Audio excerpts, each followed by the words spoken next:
Hi guys, today I'll show you how to run Colosseum from your computers.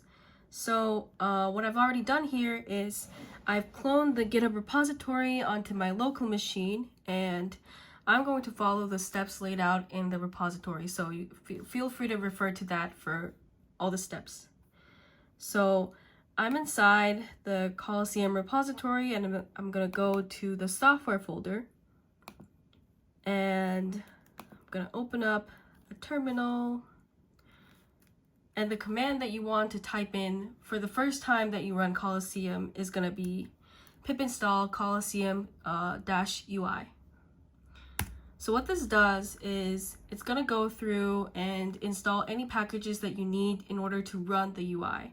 So for me, I've already run this Colosseum many times, so I already have the packages installed.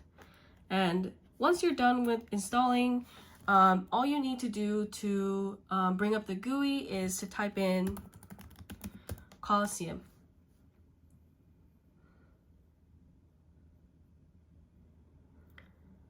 So the window on my screen is a little squished. Like some of the text are not displaying correctly because of the display setting. But I think it'll be pretty obvious that these windows are what you should be seeing. So the first window you're going to be seeing is a pop-up that says select an Arduino to connect to. And for me, I flashed the Arduino with the Arduino IDE code on COM6. So I'm going to double click on that and it'll connect to the Arduino. So the number of tubes that I have, this is supposed to be number of tubes. Number of tubes I have is actually 32 because I want to collect 31 fractions and have an extra tube at the beginning to initialize any flow. And the flow rate that I'm going to use is 100 microliters per second or 0.1 milliliters per second. And the tube size that I have is 1.5 milliliter Eppendorf tubes, from which I've snipped off the lids in order to make them fit on the spiral tube bed.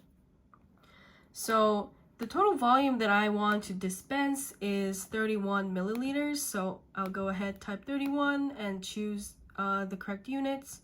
And the volume per fraction, this is supposed to be volume per fraction. Volume per fraction is going to be 1 milliliter.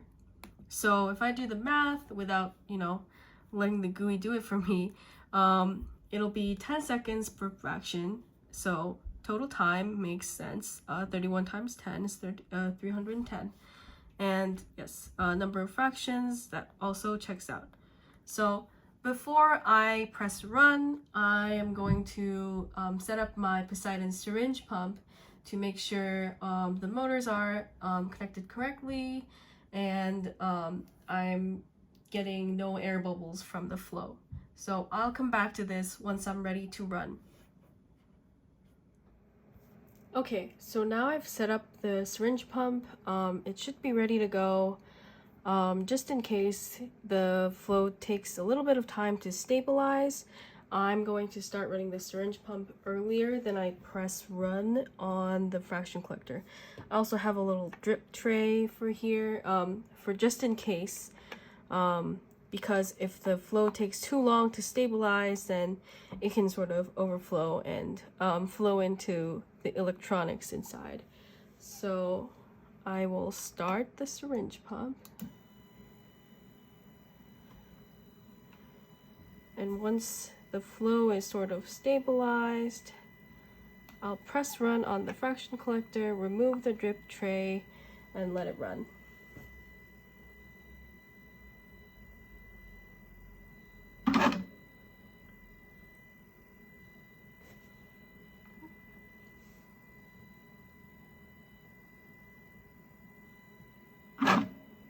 There we go.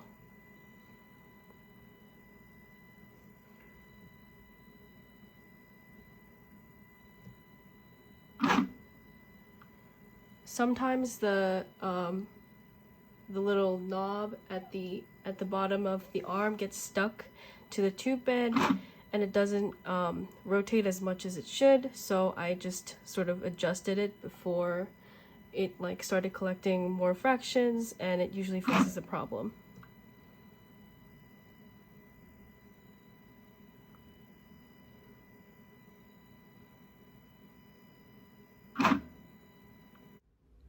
So I just wanted to show you what the GUI looks like when you start it up. So I took this video with another run of the Colosseum with the same parameters.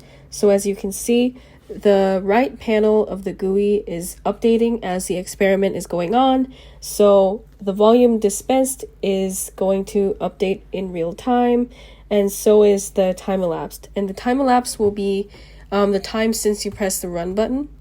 And the tube number, which is not very visible because the text in my GUI is squished right now, that tells you which tube the fluid is currently being dispensed into. So now let's go back to the footage of Colosseum running. So we're back to the footage of the original experiment with the same parameters.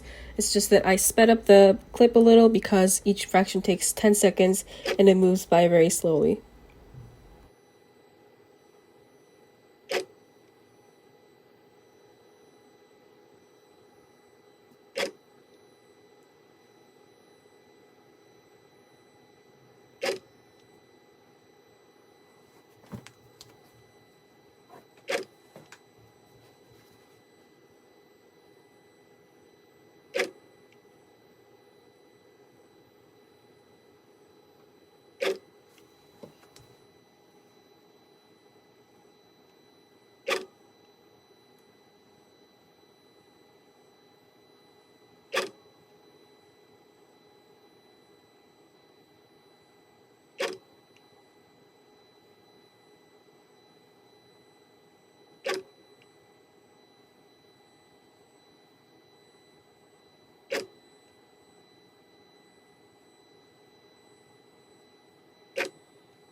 So now that it's on the last tube, once this is done dispensing, I'll stop the syringe pump. So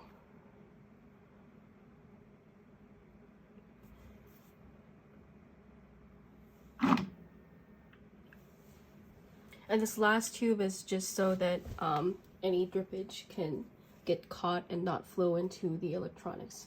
So we see the flow sort of slowing down, so I'm going to remove the pipe. So I removed the pipe using a piece of paper towel so that I don't actually, accidentally drop any fluid into the already collected fractions. And once you do that, the experiment is pretty much over. So have fun with your fractions.